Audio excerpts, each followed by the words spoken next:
UFC 299, O'Malley versus Vera 2. Full card predictions. Starting at the bottom, making my way to the top, as always. First fight and the worst fight of the night. We have Joanne Wood and Marina Moroz. This fight's awful. I won't spend too much time on it. I mean, Joanne Woods, it's her retirement fight. So if you believe in the retirement angle, then you're going to want to pick Moroz, but Moroz has an OnlyFans, so good luck with that. Both, you can either pick the retirement angle or the OnlyFans angle for this one. I'm going to go with Moroz, though, because one, she's much younger, 32 years old to the 38-year-old Joanne Wood. As I mentioned, it's Wood's retirement fight. So when you know someone's retiring and you know that's a fact, you kind of have to take into account how seriously are they training, how seriously are they taking it. Because oftentimes when someone's retiring, they're only in it for a paycheck. And when you're only in it for a paycheck in this game, it never works out well. So for that reason, and that reason alone, I'll go with Marina Moroz. Not much to say about it. It's not a good fight, so I won't spend any more time on it. Moving along to a better fight, CJ Vergara and Asu Almabayev. I like Almabayev here. I mean, he's a minus 575 favorite. I don't love the price tag. I certainly don't. In fact, I think Vergara actually has a chance here, more so than the odds are indicating, mainly because Vergara, I mean, his losses have been to, in the UFC at least, Ode Osborne and Tatsuro Taira. Starting with the Taira loss, he actually got up in the first round, I think at least once, if not twice. He got up when he got taken down from against Taira, and then eventually he ended up getting submitted. Like, I do think I do think Vergara does make a lot of grappling mistakes, which Almabayev will capitalize on as the fight wears on. I think Almabayev will be able to get takedowns pretty much at will here. I mean, he's a better grappler and wrestler than CJ Vergara, so he should be able to take him down, control him, and if Vergara tries to get back up, then he'll try to take the back and look for a submission that way. Now, the problem with Almabayev is his striking sucks. His striking's not good, really at all. I'm not that it's like the worst you've ever seen, but his striking's really, I think Vergara's is better, which is why I think the line is a little bit wide, minus 575. Although I do realize that wrestling and grappling, if you can do it much better than your opponent, you're probably going to win the fight, which is why I believe Almabayev should win. But it's like I said, it's not confident enough for like minus 575 is way too wide. It probably should be like maybe minus 250 or 300 at best. But yeah, I like Almabayev to win here. Vergara, he's game though. He's live. I think he's better on the feet. And I think if he does stuff a few takedowns or if he can get back up and Almabayev can't hold him down, Almabayev's going to be in trouble. But I will pick Almabayev because I have seen Vergara controlled on the mat before. Granted, it was against Tatsuro Taira, but I don't think he makes the best decisions when he's grappling. Even in other fights, he's been taken down by other guys. He got rocked in the fight against Daniel Lacerda. Like, I think the guy, he's solid, but there are a lot of mistakes he makes, whereas I think Almabayev can capitalize on those. So I'll pick Almabayev there.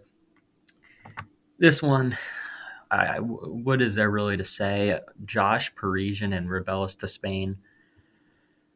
Rebellis to Spain should knock him out in the first round if he's any serious prospect. I mean, looking at Josh Parisian, he's terrible. I'm just going to say it flat out. He's not a good fighter. He's 15-7, which looks like a decent enough record against a 4-0 to Spain. And the one problem with Rebellis to Spain, if there is any problems with him, one, obviously he's very untested. We don't know how his grappling is going to look if the fight does hit the mat, which I don't expect it to because I don't think Parisian has even an ability to get this fight to the mat. I don't think he has the athleticism that Rebellis to Spain has. And Rebellis to Spain, sure, he's fought nobodies, which is actually true. He's fought no opponents that are worth anything. 1-0, like he's fought all pretty much 0-0 opponents and a 1-0 opponent. So in terms of quality of competition, it certainly is a jump up. However, Rebellis to Spain, I think he deserves a jump up in competition. He just knocked out 4 guys in a row in the first round. You're fighting Josh Parisian. The reach advantage is massive, 79-inch reach to 87-inch reach. And Rebellis to Spain, usually if he connects once clean, it can really hurt you or knock you out even. And Josh Parisian, we've seen him hurt, rocked, out grappled on multiple occasions. So basically, he's been beaten everywhere. Despain, he's 35, so he actually is the older fighter here. I know that the lines actually come down. It was like minus 400, something like that on Despain. So I guess people are betting Parisian. I don't understand what they're seeing in this guy, man. I really don't. People look at Parisian. He lost to Martin Budai in round one. He got finished by Martin Budai in round one. Budai is not that good of a fighter. He lost to Jamal Pogues, lost to Dontel Mays. Anyone that remembers that fight knows that that was just an awful look. He got finished in round three, got out grappled there by Mays pretty dominantly. Lost to Parker Porter, won a split against Roque Martinez. Just looking through the guy's record, the guys he's beaten haven't been impressive, and the guys he's lost to haven't even been that great either, if we're being honest. So, Rebellis to Spain should knock him out, should make it look easy. I don't think Parisian even has grappling upside here. I know if you want to make a case for Parisian, you could say he's fought the UFC guys, he has a grappling upside. But does he even really have grappling upside here against Despain? Despain's much bigger, much stronger. And if the fight hits the mat, like if Despain gets on top, I could actually see him doing work as well. So I think Despain should have him covered everywhere. Unless he's off his back, then we'll see a new aspect to his game. But if not, I think on the feet, it's one way traffic. Despain, probably first round knockout, if he's any true prospect. And by the way, another thing to mention: Rubeles to Spain, a Cuban fighter. This card's in Miami, so the crowd's going to go crazy for him. That should kind of help him out a little bit, give him a little boost. Maybe not like boost of energy, but that should kind of like help motivate him to have his best performance in his UFC debut. This is actually a really interesting one. This is a really interesting one to me. Michel Pereira versus Mikhail Oleksiejczuk. I've seen differing opinions on this fight. I've seen some people lean the way of Pereira, some people lean the way of Oleksiejczuk. Um, I like Pereira a good amount here, and the thing that concerns me, the only thing that really concerns me like a lot, is the early power of Oleksiejczuk because Michel Pereira was at 170, which he was killing himself to make that weight. Him at 170 was, he was missing weight multiple times. You could tell his cardio. It's not that he had bad cardio, but I think his cardio will be better here. I think he'll be able to go 3 hard rounds. We saw his first fight at 185 against Andre Petrosky. Now, granted, Petrosky was on vacation in Thailand, took the fight on like a week notice, so you can't really hold that as like a huge not a huge accomplishment, but you guys get what I mean. You can't hold that and like he knocked him out in the first round. It was super short notice, but he did find a way to win that fight. So but on the side of Mikhail Oleksiejczuk, like I said, he has one round typically. From what I've seen in his fights, I really went back and tried to like look at a lot of his fights and try to analyze them. The fight against Chidi Njokuani was beating him up for most of that first round, or at least a good part of that first round, until Oleksiejczuk took over and ended up finishing him. But if we're being honest here, Mikhail Oleksiejczuk, he was taking a lot of damage against Chidi Njokuani. Njokuani just kind of, the pressure got to him and he folded, which is a good win for him. Chidi Njokuani is definitely a dangerous fighter, but I do think Michel Pereira is a better minute winner than a guy like Chidi. I don't think he'll go crazy in the first round. I think he'll be a lot more composed. We've seen Michel Pereira do a lot of crazy stuff in the octagon, but that was years ago. He's calmed down his game quite a bit. He's become much more composed in there, which I like. He moves a lot, which I also like against a boxer in Mikhail Oleksiejczuk. The Kyle Baralho fight, Baralho beat him, out-grappled him, which is another aspect of the game that I favor Michel Pereira in. I favor Pereira's grappling over Oleksiejczuk's here. I think for Mikhail Oleksiejczuk, his path to victory, really he's going to want to find an early knockout against Michel Pereira, because I think if the rounds go on, Pereira's not he's not an easy guy to track because he's always moving laterally. And then when you do try to track him, then he'll move in and throw like a straight 1-2, or he does throw some looping shots too. But one of the things that he's incorporated into his game that I really like is the front kick to the body. I think the front kick to the body will pay dividends here against a guy in Oleksiejczuk who does slow down, does get tired. I think if Pereira mixes it up against Oleksiejczuk, mixes it up, moves around the outside of the cage, and then occasionally blitzes in, maybe lands some front kicks, starts to get him tired in the first round. And in the second and third round, I think Pereira could start to take over here. Oleksiejczuk could slow down. His shots could become more labored. He loves to throw the left hand. The left hand is his money shot for the most part. He throws it to the body, throws overhand lefts as well. So he throws a lot of different variations of that left, but that's his money shot. I think Pereira knows that he's pretty much mainly a boxer. He doesn't throw a lot of kicks. He's not a wrestler or grappler. He's somewhat one-dimensional. I think Pereira has the grappling advantage. If he wants to take the fight to the ground, I think he can. I don't think he'll be able to just hold Mikhail Oleksiejczuk down, but just the threat of the takedown keeping that in Oleksiejczuk's mind will hurt him from, continuing to push forward if he knows that Pereira can just take him down if he does. So I'm going to pick the guy that has more tools to win this fight. I think Pereira definitely has more tools. Mikhail Oleksiejczuk, his only losses really are to, solid competition, at least as of recently. But if you look, it's like Cody Brundage, who beat him. That's not really impressive. Sam Alvey, who was on like a 7-fight losing streak. He won a split over Modestas Bukauskas. So if you're going to a split with him, I think Michel Pereira could definitely win a split. Not split, unanimous decision over Mikhail Oleksiejczuk. First round could be a little bit, back and forth. So if you have a bet on Pereira, maybe first round you're sweating a little bit. But if it gets out of the first round, I think Pereira's the better fighter. I think he's a better minute winner. I think he's more well-rounded. And I think he should win a decision here, or even find a knockout on a tired Oleksiejczuk. So going with Michel Pereira to get it done in his sophomore appearance at 185. Now we move along to Felipe Lins versus Ion Cutelaba. I wanted to like Cutelaba more here, but I just can't trust his IQ. I'm still going to pick him to win just because he's a much younger guy, 30 years old to 38, but it's not just about the age. He's also fought the much better competition throughout his career. Cutelaba's fought a lot of the best guys. He really has. So his record is a little bit deceiving. You look at 17-9, you think, wow, this guy doesn't have a really good record, but you look at the guys he's fighting and it's like, oh, that makes sense. Kennedy Nzechukwu, borderline top 15, lost to him round 2.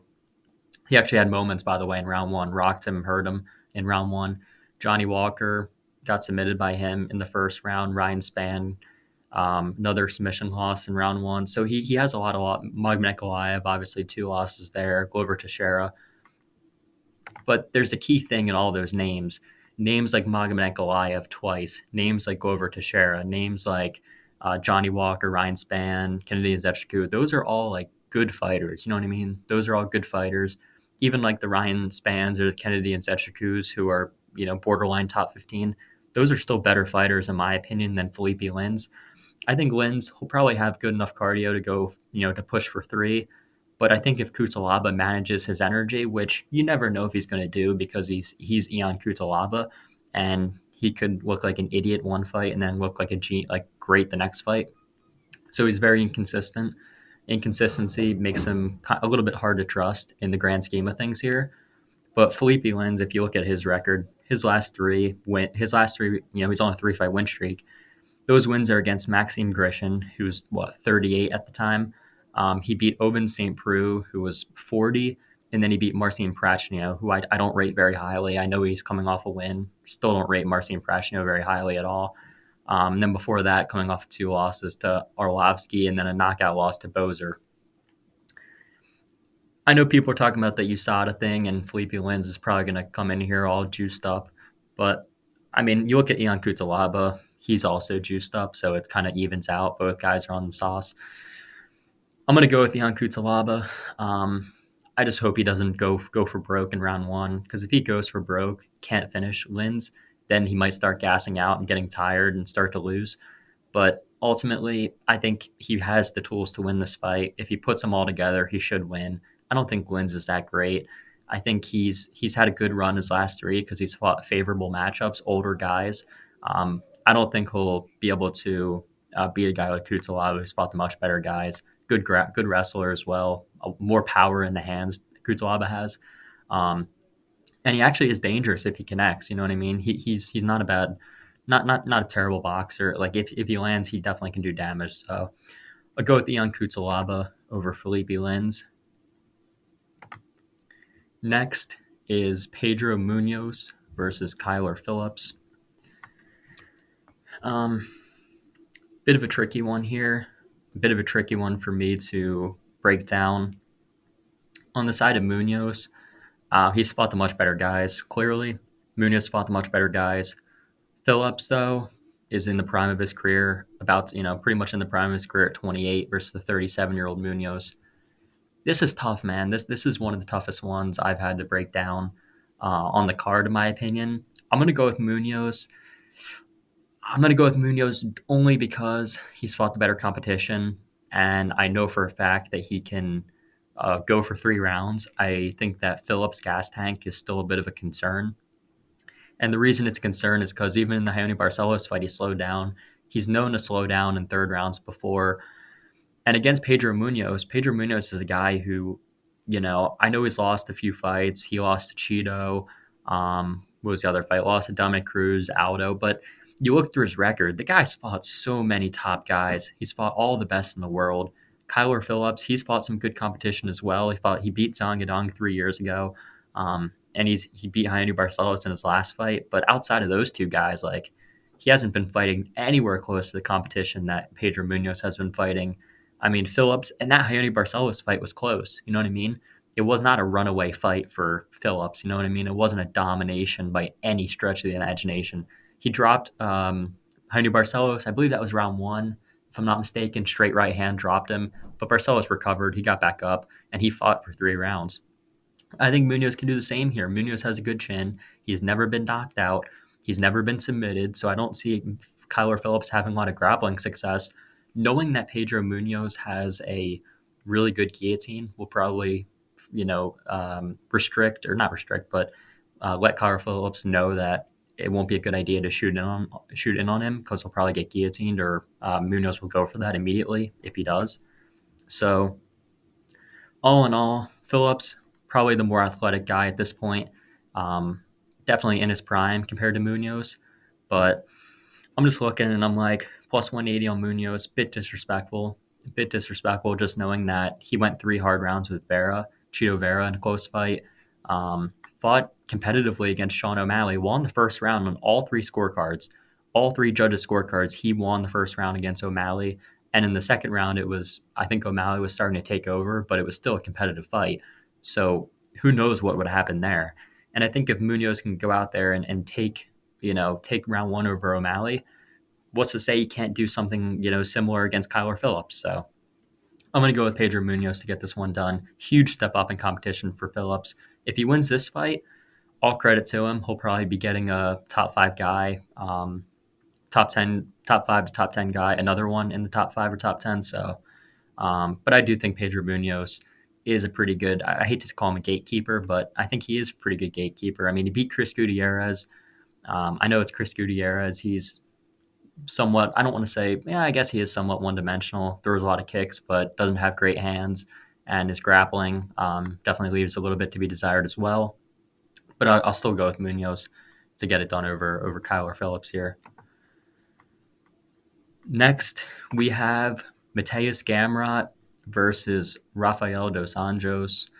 I'm going with Gamrot. I think RDA.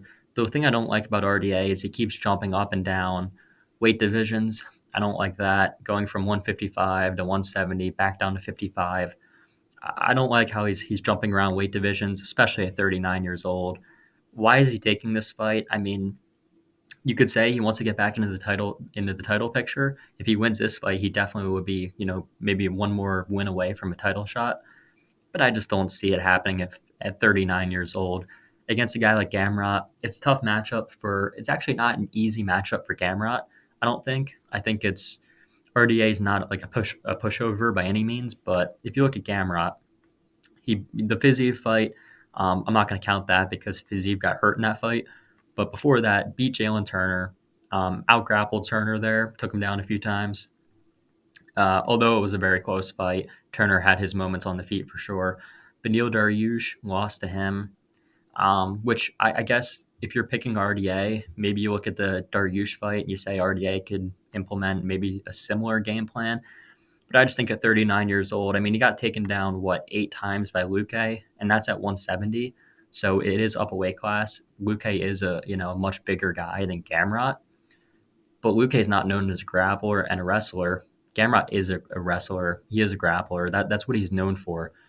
And if RDA is getting taken down 8 times by Luque, who just implements a wrestling game plan, what's to say that Gamrot can't take him down at least 4 or 5 times in a 3-round fight? So I do like Gamrot. RDA, he's been taken down. Most of his losses, or at least if you see a lot of the times he's lost in the UFC, and you could say that a lot of his losses by wrestling are at 170.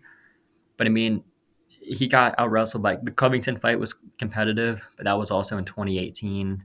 Got out wrestled by a guy like Chiesa.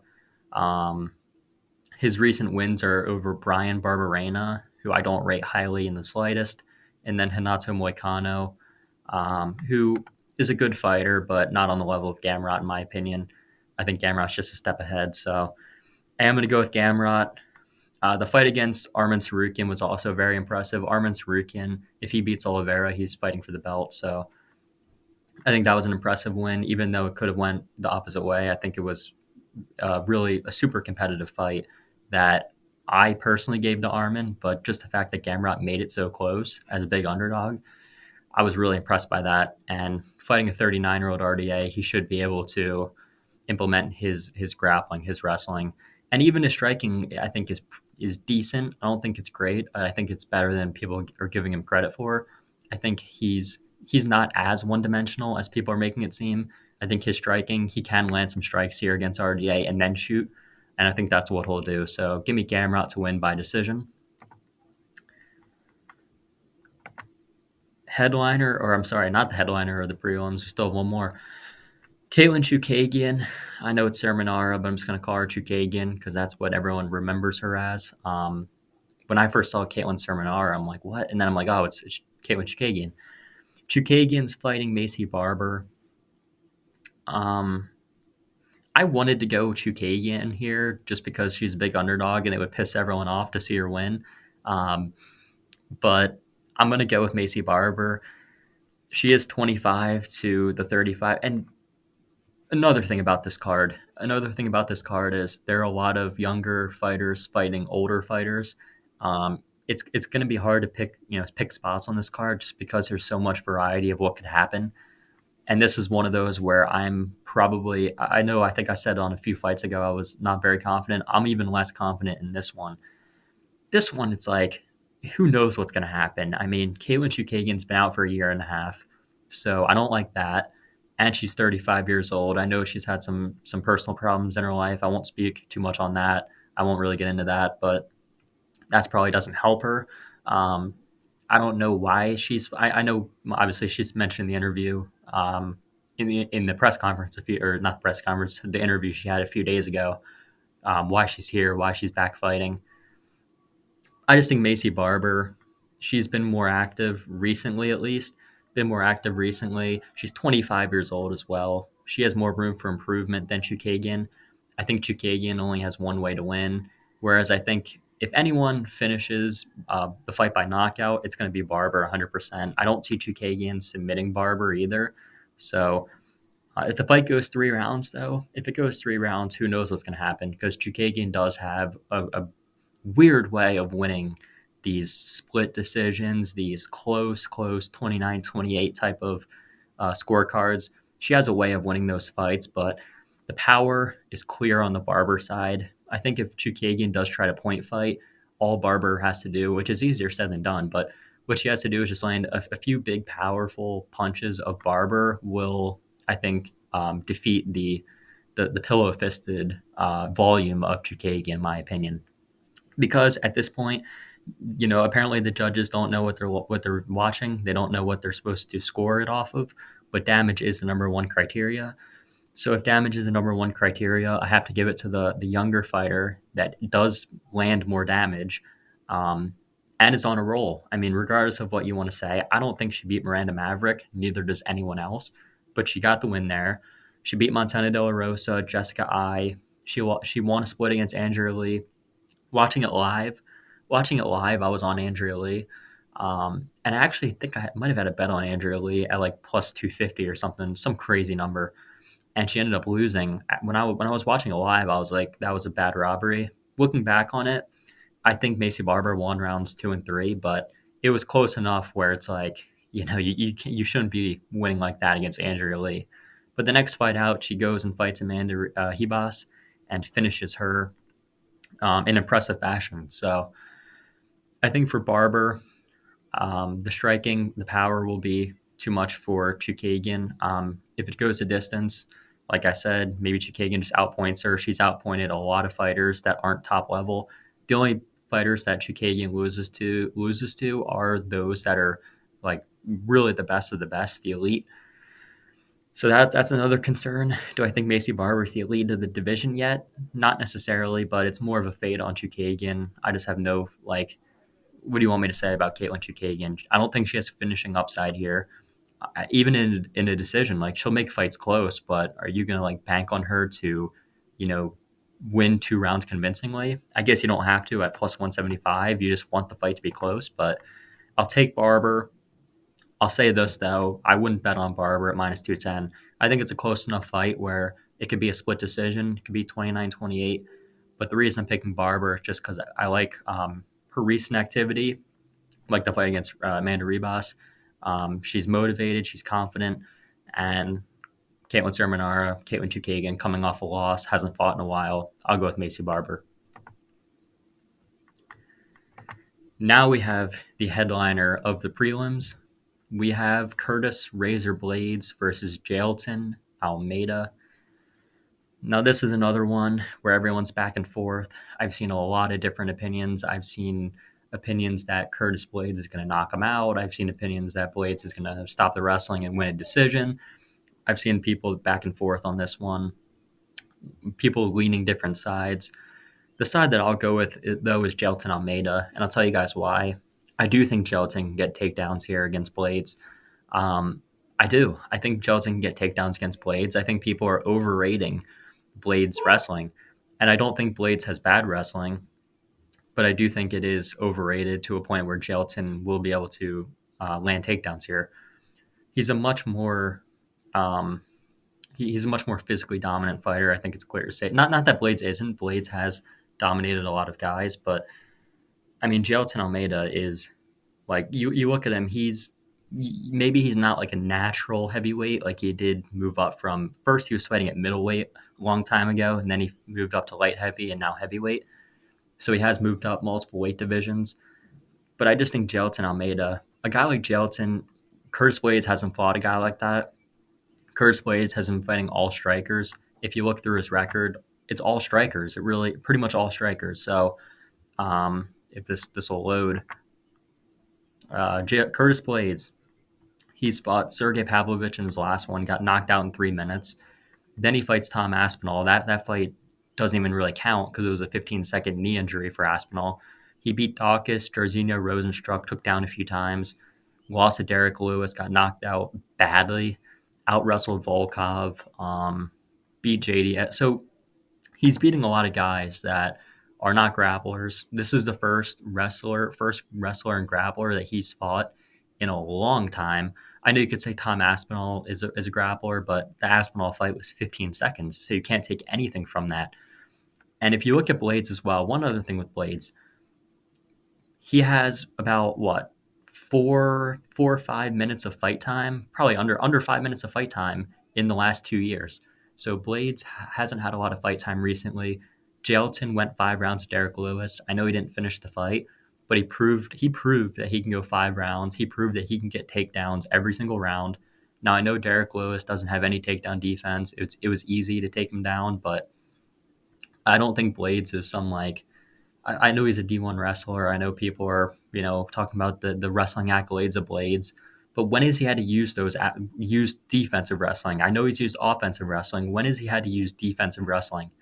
Not for a long time. I don't see a lot of I don't see Jairzinho. I don't see Dawkins. I don't see Derek Lewis. I don't see those guys trying to take him down. On the other hand, Jailton is taking down everybody he's fought.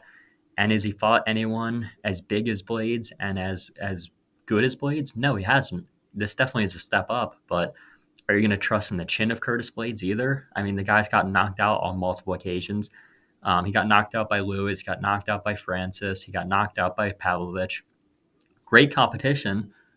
And I know this is MMA math here, but you look at the Derek Lewis loss for Curtis Blades, he got uppercut and flatlined, one of the nastiest knockouts ever. And then you look at Gelton, and he beat Derek Lewis, dominant, like 5 rounds to 0. It wasn't even it was a shutout. Gelton got takedowns every round, got in passed right in him out every round. So I don't know how anyone can say that that Gelton should. I guess the line is pretty accurate though, just because level of competition favors Blades. But you know, I'm going with Gelton. I feel like Blades is just, he's also too flaky for me. You never know what he's going to do. You never know if he's going to go in there and try to wrestle, try to strike. Him trying to strike with Pavlovich was a bad idea. He should have been wrestling from the get-go. You've seen Pavlovich get out-grappled, out-wrestled by Overeem, and out-grappled by Overeem, and you decide to shoot one lazy takedown attempt and get knocked out.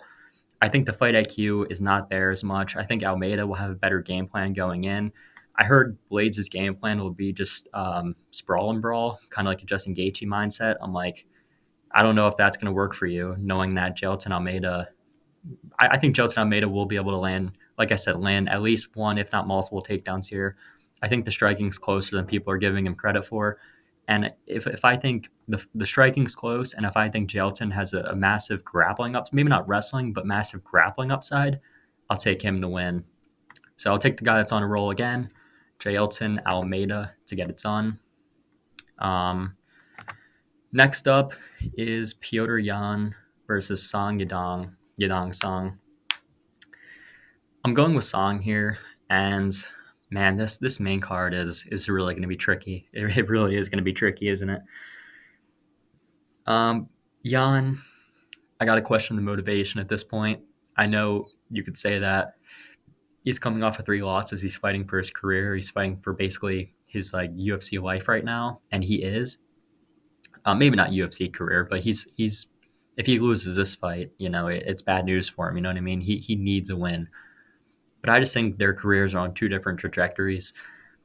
Technically, I know Yan has all the abilities to beat Song, although it's a 3-round fight. If it was a 5-round fight, I'd probably pick Yan here in 5 rounds because I know even though he's been out for about a year and he's coming off of multiple losses, even if those are split decision losses, in a 5-round fight, I'd probably pick him. 3 rounds, I think this actually 3 rounds favors Song, in my opinion. I think that he is the more powerful of the 2. So I think if they do strike for all 3 rounds, if anyone lands the harder punches, I do think it'll be Song. Like I said, technically speaking, Yan is better. Yan has fought the better guys. So that is a bit of a concern. But if you look at his past few, I think the Merab fight might have broken him mentally. I think if you get dominated like that by Merab, and I know Merab's amazing. Like I picked Merab in that fight, by the way. Full transparency, I picked Merab and bet him in that fight at plus 200. So I'm someone that really believed in Merab for a long time, before a lot of other people did, for example. But Song Yadong, I feel like, is a different story than Merab. Obviously, Song Yadong is not going to wrestle like Merab.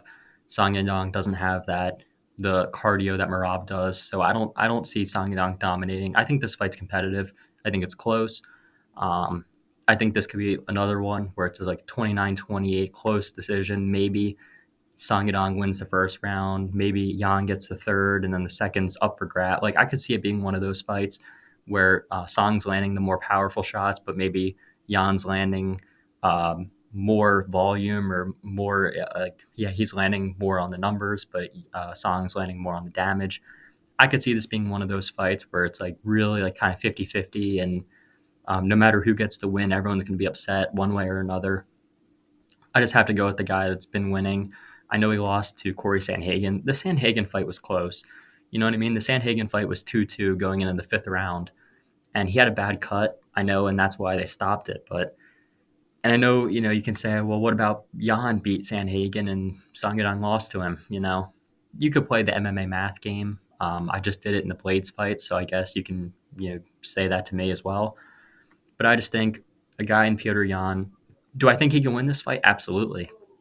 If the old Petr Yan, if the Yan that fought Sandhagen shows up, I think he beats Song Yadong. I just don't know. I don't think we're going to see that. I don't think we're going to see that Yan. I think we're going to see a Yan that maybe doesn't believe in himself as much. Not that isn't going to go out there and perform well. Just a guy that maybe worried about the power of Song. Maybe thinking, if I get knocked out here, my career's done. You know what I mean? Like, and Song's going out there thinking, I'm going to knock this guy out and fight for the belt. So I think their mindsets are in two different places. I think that does play a big factor in MMA. People don't talk about that enough. People a lot of times they just talk about the technical abilities of each fighter. You have to also look into mental. If one guy's off multiple losses, thinking about not quitting, not giving up the sport, but thinking about like taking a long break away, and one guy's training every single day to get to the top, it's hard to pick against a guy like that. Song Yadong's also 26 years old. He's improving every single fight you see him. He's getting better and better and better. Um, Again, Yan technically, he probably has the wrestling here. He might be able to take Song Yadong down. I don't think he's going to be able to control him. I know Yan took down O'Malley. He's taken down a few guys as well. I don't see him doing, even if he does, he might take down Song. I don't see him controlling him. I don't see him, landing anything significant on the ground. I think if he does take down Song, Song will get right back up, training out of a good enough gym where his wrestling defense has improved very well. Earlier in his career, he got taken down a lot. Now he's not getting taken down as much. Against Ricky Simone, he got taken down twice. Ricky Simone's a good wrestler, a better wrestler than Yan is. Now Jan's a much better striker. No debate. Yan is way, way, way better of a striker than Ricky Simone. But Simone's a better wrestler, and Simone, he didn't have a lot of wrestling success in that fight, which showed me that Song is rounding out his game. I think this is a 50-50 fight. I'm going to go with the underdog, Song Yadong. Would it shock me if Petr Yan won? Not really, but I just think there's too many factors that are making me lean Song here, so I'll pick him to win. Next fight on the main card is Gilbert Burns versus Jack Della Maddalena, JDM. I'm going with JDM. I think he has a chance of finishing Burns as well. I think he's also another older guy, 37 to the 27-year-old Jack Della Maddalena. And it's another one where you can say the competition of Burns has been better than the competition of Jack. But I think Jack hasn't fought bad guys. You know what I mean? I think he's fought good guys. Kevin Holland, Basil Hafez, Randy Brown, Danny Roberts, and Ramazan Ameev. Now, if you go to those last few guys, it's decent competition. But you look on the Burns side, the fight against Bilal Muhammad, he got injured in that fight, but he lost the fight, got injured, but he's coming off an injury now, right? Coming off an injury, 37 years old. The wear and tear is starting to get to him. I think his chin is, I think his chin can get cracked, honestly. We've seen him get dropped on multiple occasions. Where was the fight? Hamzat Chimaev landed a lot of good strikes on him, dropped him. Kamaru Usman dropped him with a jab. Dan Hooker knocked out Burns in round one. That was at 155, but Hooker was able to do it. I think the guy to beat Burns, I think there's a certain guy to beat Burns. If you can outstrike him on the feet and you can stuff a few takedowns, you're going to beat Gilbert Burns. A lot of guys are not able to do that, but I feel like that's what you have to do. You have to just outstrike him on the feet, stuff the takedowns, and that's how you beat him. Because I don't think his striking is that good. I think he's got power. I think he's not the worst striker, but I do think Gilbert Burns' striking is overrated. I don't think he can compete with Jack on the feet. I think Jack, if this fight stays on the feet, I think Jack will start to rip him to the body, land some shots to the body, maybe land some shots to the head as well. I'm going with Jack Della Maddalena here.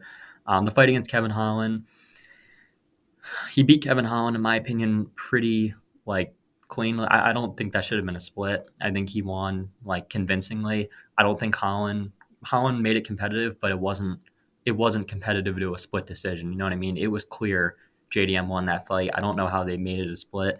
And now Kevin Holland's a guy that has an 80 something. He has a huge reach. Jack was still able to beat him, outpoint a guy that's, a lot longer than him in terms of reach.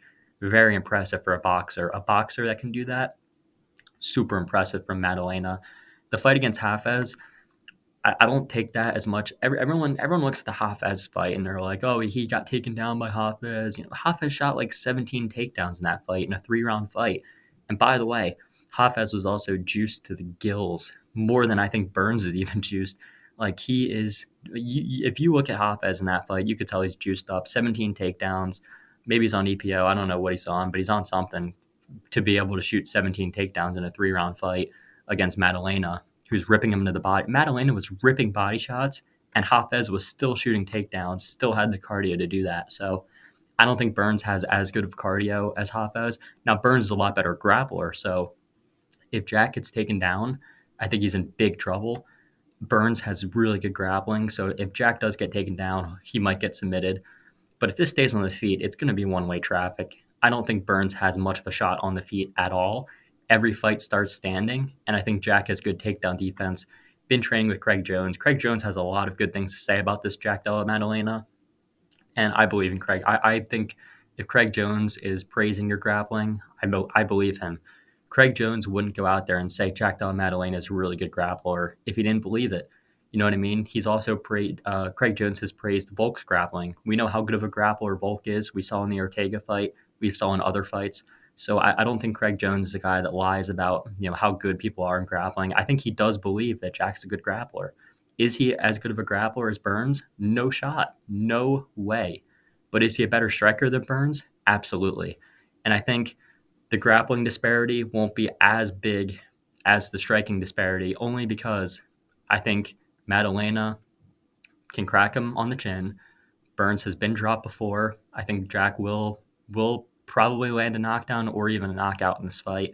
I'm going with Jack Della Maddalena making a statement, beating Gilbert Burns, and getting one step closer to the title shot. Featured fight of the night here, we have Kevin Holland versus Michael Venom Page. The debut of MVP in the UFC. Excellent fight. One that's very close to even on the odds. This is another underdog shot for me. I've had a few underdogs on this card already. I'm going with Michael Venom Page to beat Kevin Holland. The reason I like MVP, I don't like his age. That's the one. The first thing I'll say is the age is a bit of a question mark. But to MVP's defense, look at Kevin Holland. Where is it? Look at Kevin Holland's fight against Wonderboy. Look at Holland's fight against Wonderboy and tell me, will MVP's age make a huge difference here? If Wonderboy was 41 and he absolutely beat up Kevin Holland from rounds 2, 3, and 4 up until the broken hand that had to force him to stop. We saw Kevin Holland in that fight not take the path of least resistance, which I don't understand why he wouldn't do that.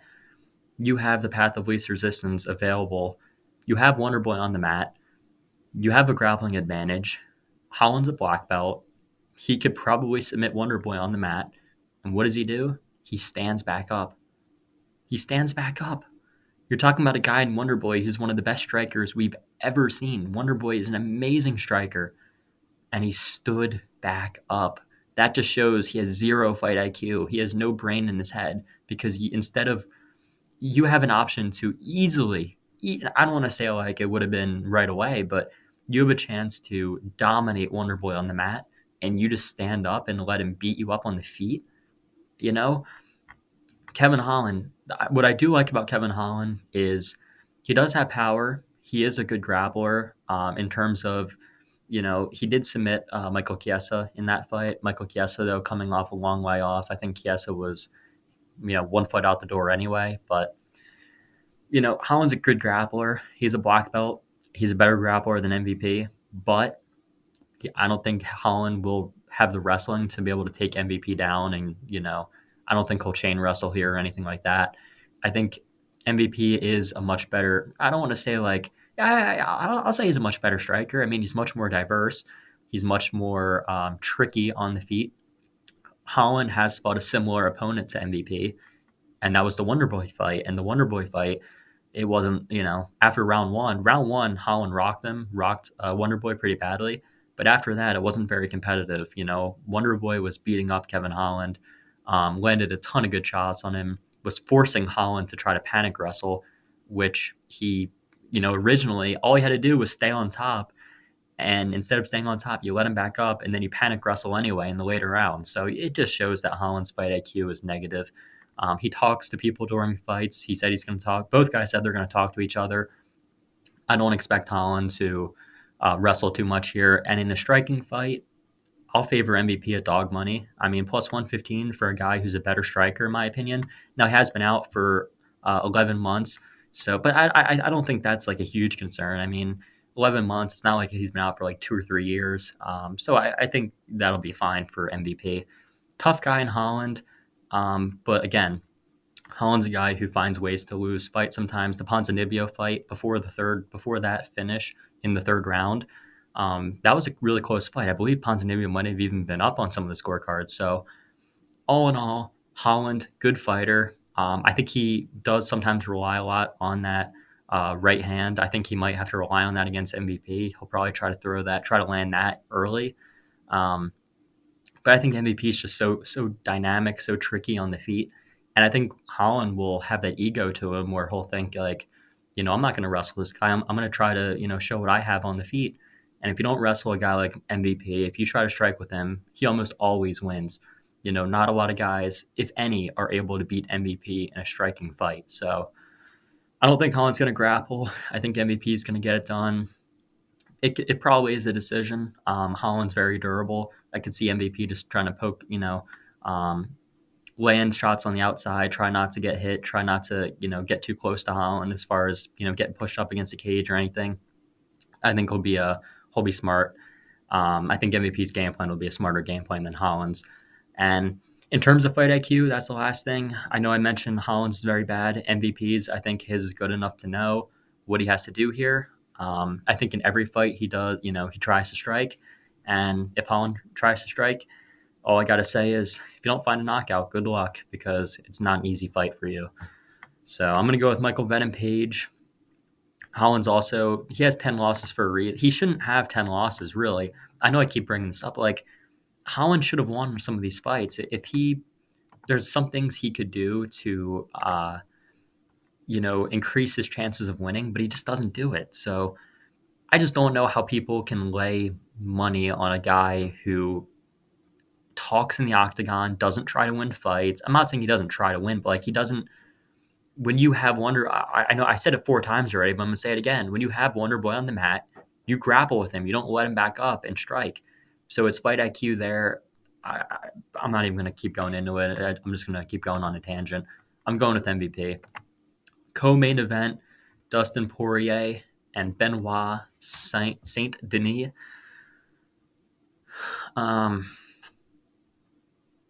I've been not 50-50. I've been thinking about Poirier, but here's the concern with Poirier. The Michael Chandler fight. Michael Chandler fight was the concern. And you could say the Gaethje. I know some people are talking about the Gaethje fight. I don't think the Gaethje fight is as much of a concern as the Michael Chandler fight is. So I am going to go with Benoit Saint Denis. Assuming he doesn't have, I know there's a picture going around that he has like staph or something. Assuming he's healthy, assuming he doesn't have anything going on that's going to affect his cardio, affect his, as long as he doesn't have anything that's going to affect him major, I think that he can beat Dustin Poirier. And the reason is Benoit Saint Denis he's a big guy for the division, huge guy. He's known to be super durable. I mean, his entire career, he's never been finished in a fight. He's 13-1. His only loss is to Zaleski. And that fight, it could have been finished. The ref could have stopped it, but Benoit had an option to give up, and he never gave up. He had an option to go down and curl up, and the ref would have stopped it. He never did that. He never once even thought about quitting. I think there's zero quit in this guy. You're gonna have to knock him out or choke him out to beat him. You're not gonna make this guy tap, and you're not gonna make this guy give up. So it's either Poirier's gonna have to put him out cold, or he's going to have to choke him out to beat him. On the flip side, I think Benoit Saint Denis, I think he's dangerous on the feet. I think Poirier is more dangerous. Poirier's boxing is better. Poirier's hands are better than Saint Denis. but I do think the kicks of Saint Denis could give Poirier some problems.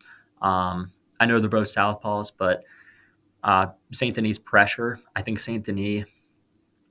I know he might walk into some big strikes from Poirier. I don't think he cares. That's the thing. I don't think he cares about getting hit. I think he's fine with getting hit if he can grab onto you and drag you to the ground and maul you. And I think that's what he'll try to do to Poirier.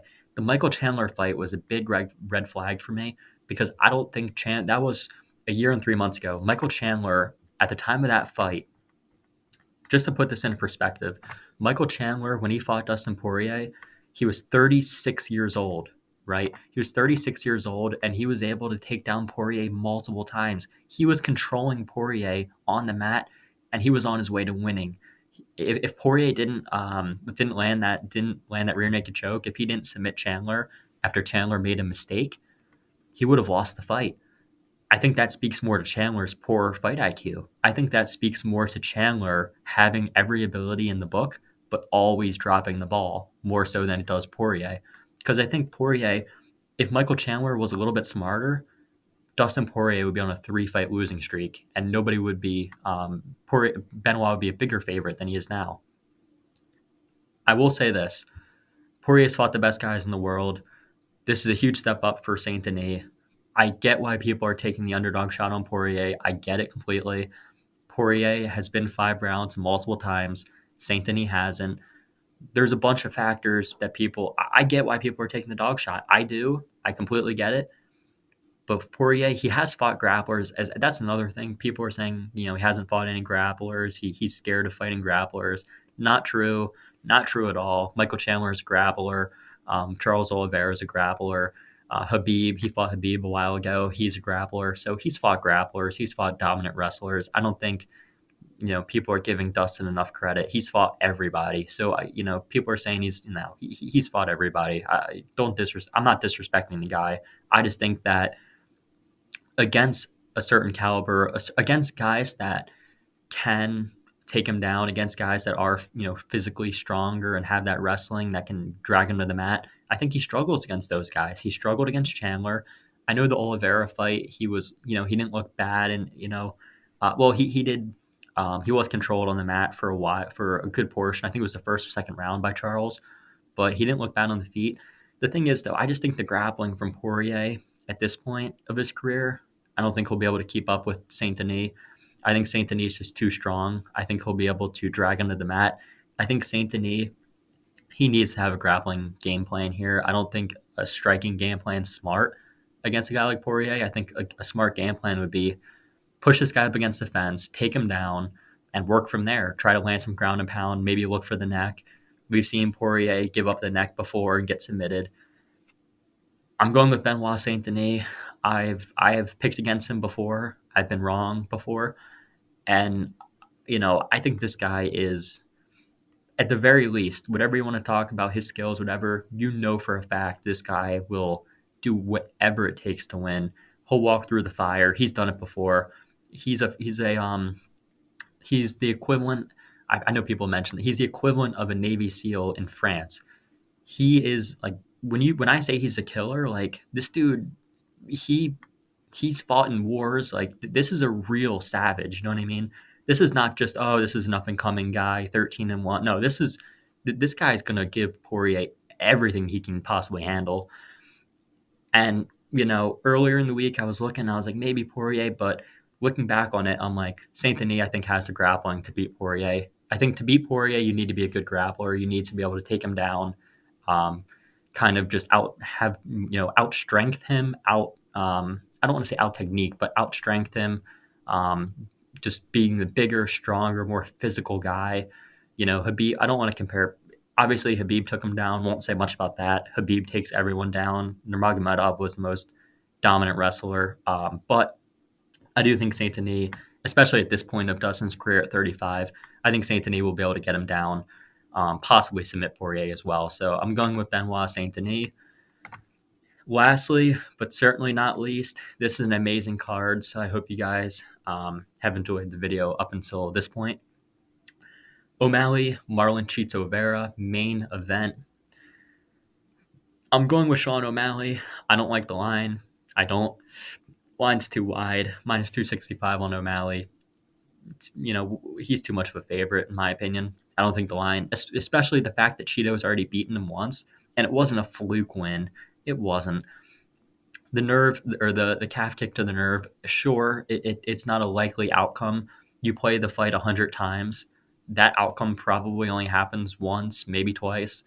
So I'm not saying, it's an unlikely outcome, but it's not a fluke injury. You know what I mean? Like Cheeto caused, he did what he had to do to win that fight. It wasn't like, oh, O'Malley, it didn't, like O'Malley was saying it didn't count on his record or whatnot. Cheeto beat him. He elbowed his face into the mat and knocked him out. So Cheeto won that fight fair and square. The reason I'm picking O'Malley, though, is because O'Malley has gotten better, a lot better, I think, since that fight. O'Malley's been on a win streak. Obviously, he had the no contest against Munoz, but his last few fights, especially the Aljo, he looked great in the Aljo fight. Round one, stuffed the takedowns, and was kind of using that as like um, using round one kind of like as a feeling out process. And then as round two started, I think it might have been 30 seconds, a minute into the round, like not too much into the round. O'Malley landed a beautiful counter right hand, dropped Aljo, and he followed up with ground and pound, and that's how he became the bantamweight champ. For Marlon Vera, I just think Marlon Vera, Cheeto, he's a good fighter. He is. He's well rounded. He's got good grappling. Um, I don't think the grappling, though, I don't think he'll be able to use that effectively in this fight. I don't think he'll even be able to really get to O'Malley's legs because O'Malley is just too not that Vera's going to wrestle anyway. Vera's never really wrestled in fights, or he's never been known to like wrestle anyway. Especially in a fight like this, I don't think he's going to wrestle. I think it'll be a striking fight for 5 rounds, and I just see O'Malley being the one that is has more weapons on the feet. I think that's what it comes down to. I think the only way that Cheeto wins here is if he wins late. I think the early rounds, all O'Malley. I don't know if it'll be dominant, but I do think he, slightly edges out the rounds. Um, I think it's a relatively competitive fight, which is why I think the odds shouldn't be this. It shouldn't be minus 265 because I could see O'Malley winning like a close, 48-47. But I do think O'Malley will land the better shots. I think Cheeto's going to have a hard time tracking him down, especially early when O'Malley's fresh, when O'Malley has, his full cardio, the full gas tank. As the gas tank wears, as the fight goes on, as O'Malley gets into rounds 4 and 5, that's when Cheeto has to try to pour it on and do his best work. I just think it'll be a little bit too late, kind of like the Sanhagen fight. I just don't think Cheeto will be able to, do the same thing that he did to Frankie Edgar, or not Frankie. Yeah, he beat Frankie Edgar after he was losing. Rob Font fight, he wasn't looking good in that fight, in my opinion. I know, well, not to say he wasn't looking good the entire fight, but he was, Rob Font was landing a lot of strikes on him until Cheeto landed one big, big, big damaging strike that won him the round. He nearly finished Rob Font multiple times. Outside of that, I don't think Sean O'Malley is that easy to hit. I think he's going to be much harder to hit than a pure boxer like Rob Font. Dominic Cruz was the next one. Dominic Cruz is an older guy in the division. I believe he was 35 or 36 when Vera fought him, so he was an older guy. The most recent, 11 months ago, he's coming off a split loss. It shouldn't have been a split. Corey dominated. So he got dominated by Corey about a year ago, and then he beat Pedro Munoz in a close fight. So not that I don't think Vera's good. I think he is very good. I just don't think he's championship caliber. I think O'Malley's a better fighter. I think the first fight, Vera won. It was a great win for him, and he did what he had to do to win. I just don't see that happening again. I don't see Vera. He'll try to land the low kicks here. He'll definitely try to land the low kicks, but I think O'Malley will be switching stances a lot. We'll give him a lot to he'll give him a lot to deal with. It won't be easy to track down O'Malley and land strikes on him when he's constantly switching stances, moving around, and O'Malley does have beautiful counters. So I think Vera will do as he usually does. I think he'll wait, wait. And then maybe if O'Malley starts to slow down, maybe Vera will start to pour it on, but I think it'll be too late. I'm going with Sean O'Malley. Competitive fight. I'm going with him to win by decision. And that is my UFC 299 full card predictions. Amazing fight card. A lot of tough fights, a lot of close lines, a lot of ones where I'm not super confident, but there are a few where I definitely think one fighter should be favored. Thank you guys very much for watching. And as always, I'll see you in the next one.